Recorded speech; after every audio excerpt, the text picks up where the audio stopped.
Matapos ngang makalabas ng kulungan si Moira ay agad-agad na dumiretso ito sa bahay niya doon kay RJ. Naging gulat ni RJ kung bakit pa siya naroroon. Wala na umano siyang lugar para sa bahay na iyon sapagkat hindi na nga sila kasal. Walang kamalay-malay si Moira kung kaya't akala niya ay pinaprank lamang siya ni RJ. Sinabi nito na may karapatan siya sa bahay na iyon sapagkat asawa umano siya nitong si RJ. Subalit, nahimasmasan agad siya nang biglaang kunin ni RJ ang mga dokumento upang ipakita sa kanya. Sinabi ni RJ sa kanya na hindi umano siya kagaya sa kanya na mahilig mag-imbento. Pakagat na lang sa labi itong si Moira. Masakit ng tanggapin, subalit wala na nga siyang magagawa kundi tumalikod na lamang at umalis. Anol na kung anol, yan ang sabi niya. Ngunit nang pagkatalikod nga niya sa may pintuan na siya, ay biglang darating itong si Zoe. Naman napatanong itong si Moira kung alam ba daw nitong si Zoe ang katotohanan na anol na sila ng kanyang ama. Sinabi naman nitong si Zoe sa kanya na alam naman niya ang sitwasyon nilang dalawa, na matagal na nga silang hindi okay. Hindi pa daw ba niya aasahan na darating ang araw na tuluyan na nga silang magkahiwalay at magkaroon na nga ng annulment. Alam naman talaga ni Moira, ngunit talagang nabigla siya at hindi niya ini-expect na talagang sa kanyang pag-uwi ay talagang wala na ang kanyang kasal at tuluyan na nga itong na-annul. Kaya naman, upang makaiwas, ito nga si Zoe ay diyaya na lang nga ang kanyang ina na doon na lang muna tumuloy sa bahay nitong si Zoe at huwag na mag-eskandalo at manggulo pa dahil kung ayaw niya na mananatili ang kanyang freedom. Kung hindi niya iingatan, maaring isang araw o dalawang araw ay public na naman siya sa kulungan. Yun ba daw ang gusto niya? Siyempre ay hindi gusto yun ni Moira, kung kaya't wala na nga talaga siyang magawa kundi puntahan at yayain na nga itong si Nerissa. Ngunit sa daanan pa lang ay nakita na naman ni Moira itong si Annalyn, kung kaya't abot langit na naman ang galit niya dahil walang ibang sisisihin si Moira sa annulment na nangyari sa kanya dahil ang dahilan umano ay walang iba kundi itong si Lynette. Kung hindi dahil umano sa pagmamahal ni RJ dito kay Lynette, maaring buo pa ang kanyang marriage. Kung kaya't galit itong si Annalyn, sinabi niya rito na kung ano man ang nangyari sa kanyang marriage ay wala silang kinalamang mag-ina dahil umano yun sa kanyang pag-uugali at hindi natiis ng kanyang asawa kung kaya siya iniwan.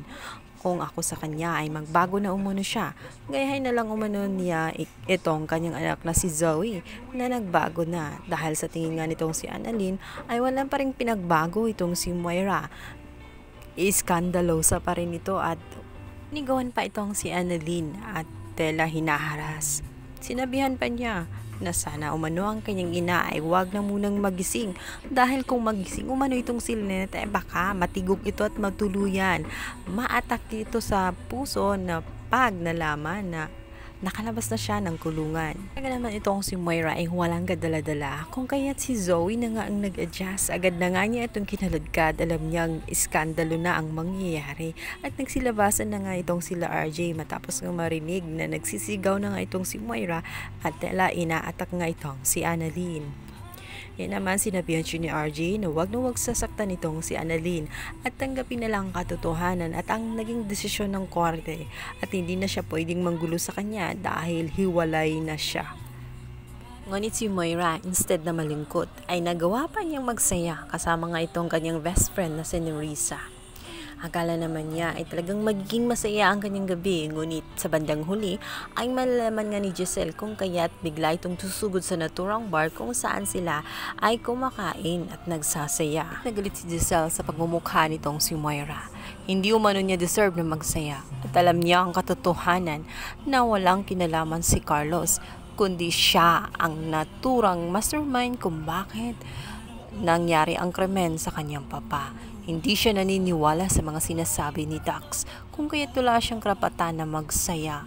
Antayin mo na niya ang mga ilang araw ay makakabalik din siya at sisiguraduhin nga ni Giselle yun hanggat siya ay nabubuhay. Tinawag ni Giselle ang naturang security guard at ipanaalam niya sa lahat na ang babaeng ito ay isang kriminal at nakalabas lamang dahil nagpiyansa. Kung kaya't minabuti ni Giselle na palabasin na lang sa loob ng bar itong si Moira. Baka mag-iskandalo at baka may masama pang mangyayari. At hindi nakaangal ang mga guard dahil binigyan niya ito ng 10,000 pesos. Kaya't kinalagad na nga si Moira at itong si Nerissa sa loob ng bar. Kaawa-awa, naputol ang kaligayahan at ang gabi ni Moira para magsaya ng dahil nga kay Giselle. Lungkot na lungkot si Moira ng gabing yon. Sinabi niya rito na sinira ni Giselle at sinisi niya ito kung bakit pa ito naroroon. Hindi na umano naging masaya ang kanyang buong araw hanggang gabi. Ngunit magugulanta nga itong si Moira dahil biglang may hahawak sa kanyang leeg at dito'y sasabihin. Nabuti umano siya ay gabi lang ang nasira. Siya, buong buhay niya ay sinira.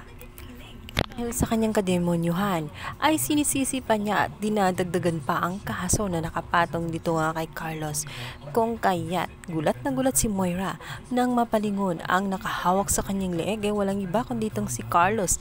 Nanginginig si Moira sa takot. Dahil napasigaw nga itong si Nerissa nang makita nga itong si Carlos at takot na takot. Kung kaya't nataranta itong si Carlos at agad na pinalo itong si Nerissa at nawala ng malay. Samantalang itong si Moira ay agad nagsitakbo at bumalik nga sa bar dahil takot na baka makuha siyang muli itong si Carlos at kung anong gawin niya sa kanya. Dali nga itong si Moira na naghanap ng telepono nang sa ganun ay matawagan niya ang kanyang anak dahil sa emergency. Ayaw pa niyang mamatay kung kaya tinawagan niya ito. At humingi siya ng suklolo. Sinabi niya rito na Zoe, puntahan mo na ako dito. Ayaw ko pang mamatay. Nandito si Carlos. Kailangan iligtas mo ako rito. Kaya naman, mapapasubo na naman itong si Zoe dahil siya na naman ang gawing pahaing ng kanyang ina para matakasan ang kasalanan niya dito kay Carlos. Sa kabilang banda, sa paglilibot nga nitong si Giselle, sinisigurado niya na wala naroon si Moira. Subalit magulat siya dahil makita nga niya itong si Nerissa na nakabulagta sa may kalye. Dito nga'y naisip niya na maaring naroon itong si Carlos kung kaya tinawag niya ito.